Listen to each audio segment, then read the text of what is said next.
In ancient Egypt, even stone could be given life.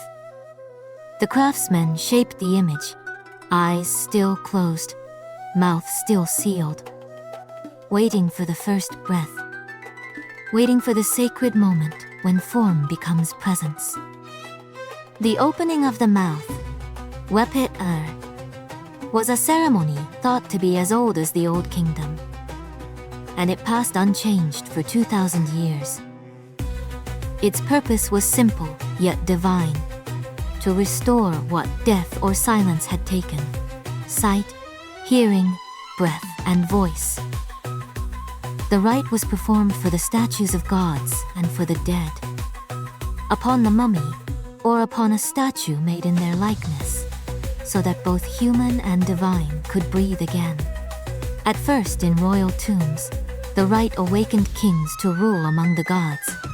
Later it was performed for priests, nobles, and the just, for any soul worthy of breath and remembrance. With sacred tools, the priest reopened the senses. The adze traced a spark across mouth and eyes. The Pasesh Kef, once an instrument of birth, marked the image's new beginning. It was not mere magic, it was rebirth. When the temples or tombs fell silent, the ritual faded from memory. Yet the statues and mummies remained, motionless but not lifeless.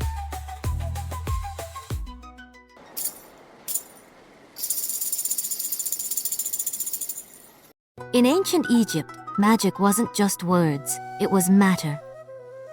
Gold, Nibu, was the flesh of the gods, incorruptible, eternal. Extracted from veins and wadis of the eastern desert, Nubia, and other mining areas under Egyptian control. It was transformed into crowns, masks, and royal amulets. It shone like the sun because it carried the power of Ra.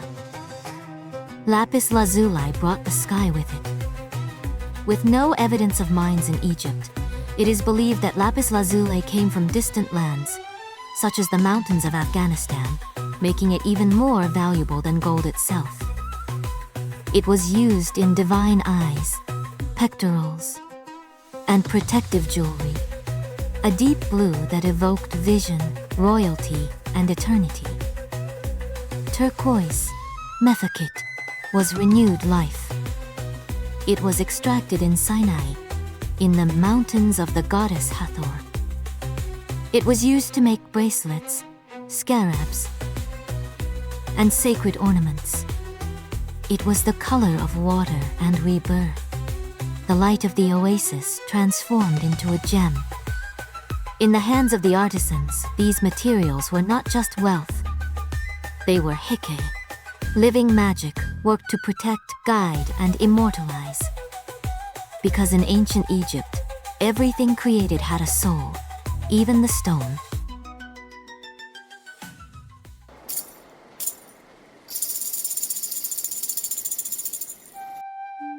Did you know that in ancient Egypt on Ptolemaic era, they wrote about a forbidden book?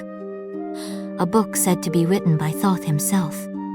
Its mention appears in a late Egyptian tale, known as the story of Setna. The tale says that this book of Thoth contained the speech of the gods and the secrets woven into Heka, but the tale warns that whoever reads it gains divine knowledge and suffers a fate no mortal was meant to face.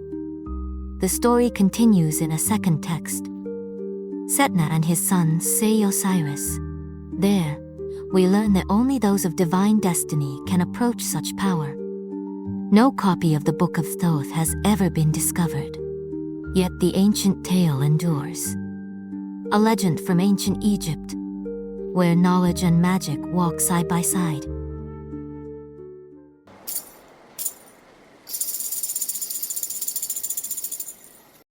In ancient Egypt, more than 5,000 years ago, something amazing happened. In the elite cemetery of Hierakonpolis, archaeologists discovered what is now considered the oldest zoo in the world. In 2009, the Hierakonpolis expedition excavations revealed the remains of more than 100 animals. elephants, hippos, baboons, gazelles, wild cats, cattle.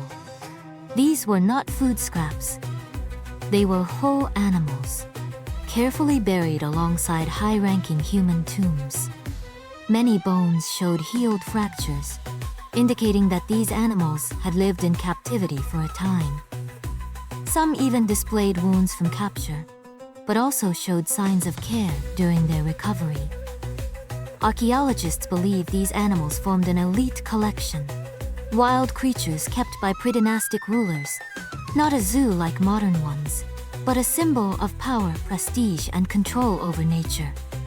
There seems to be debate about whether the animals were sacrificed upon the death of their owners to accompany them to the afterlife, and also whether this was an early attempt at ritual domestication or even a religious connection to animal deities. In any case, Hierakonpolis reveals one thing clearly: our fascination with the wild and the sacred is much older than we imagine.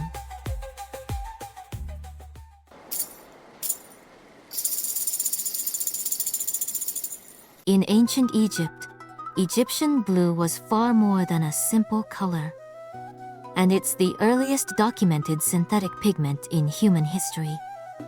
Unlike natural minerals like azurite, Egyptian blue was engineered. It's believed that ancient craftsmen mixed sand rich in silica, copper minerals, lime, and an alkaline flux. When heated together, these ingredients formed a new material, a brilliant blue crystal with a color that almost never fades. To create the pigment, the mixture was heated to nearly 900 degrees Celsius. Inside the kiln, it melted into a glass-like frit, a solid mass infused with copper. Once cooled, this blue frit was crushed into fine powder, and that powder became the famous Egyptian blue. The pigment was used everywhere: on temple reliefs, wooden statues, coffins, amulets. It was a color associated with the sky, with water, and with the regenerative power of the gods. In tombs, Egyptian blue symbolized rebirth and eternal protection. Egyptian blue remained in use for thousands of years, even into the Roman world. After antiquity, the knowledge of how to make it disappeared, but modern science has recreated its ancient recipe. Today, its color survives almost unchanged, a fragment of light from the ancient world.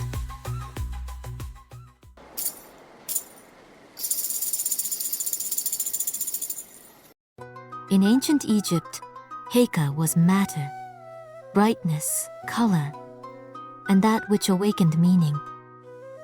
Electrum, gemu in ancient texts, was a naturally occurring alloy of gold and silver, a precious, pale, almost solar metal. In Egypt, it was obtained both naturally, in the mines of Nubia and the eastern desert, where gold was found mixed with silver, and in workshops, where artisans could melt gold and silver to create their own alloy. It was used for the most sacred things: the pyramidions of the pyramids, the tips of obelisks, as well as in the jewelry of kings, ritual and ceremonial objects, funerary amulets, and there is even evidence of its use to cover the heads of mummified bodies. Its bright luster evoked the rising sun, rebirth, and the power of that which no shadow could extinguish. Carnelian, Kemagat in ancient texts, brought the red of life. It arrived in Egypt from the hills of the eastern desert, and also from more distant regions, where the stone was born in hard veins of silica and iron oxides. The artisans cut it into fragments, polished it with Nile sand and abrasive stones, until they awakened in it that warm, almost sanguine glow. With it, they carved beads, sun discs, protective amulets, and figures for funerary offerings, as a symbol of strength, rebirth, and vital warmth. A warm, protective color that adorned amulets for millennia. Amazonite, Neshemite, or green feldspar brought a color that evoked tranquil water and harmony. It came from the lands of the eastern desert, where it appeared in veins of hardened feldspar, and also via trade routes that brought green minerals from the Nubian mountains and more distant regions. Craftsmen carefully hammered it to extract useful fragments, cut it with copper tools, and polished it with fine sand until it awakened a soft, almost watery sheen. With neshemet, they created beads, inlays, and small amulets, pieces meant to accompany the wearer with calm, balance, and an echo of rebirth. Because in ancient Egypt, even the smallest matter held meaning.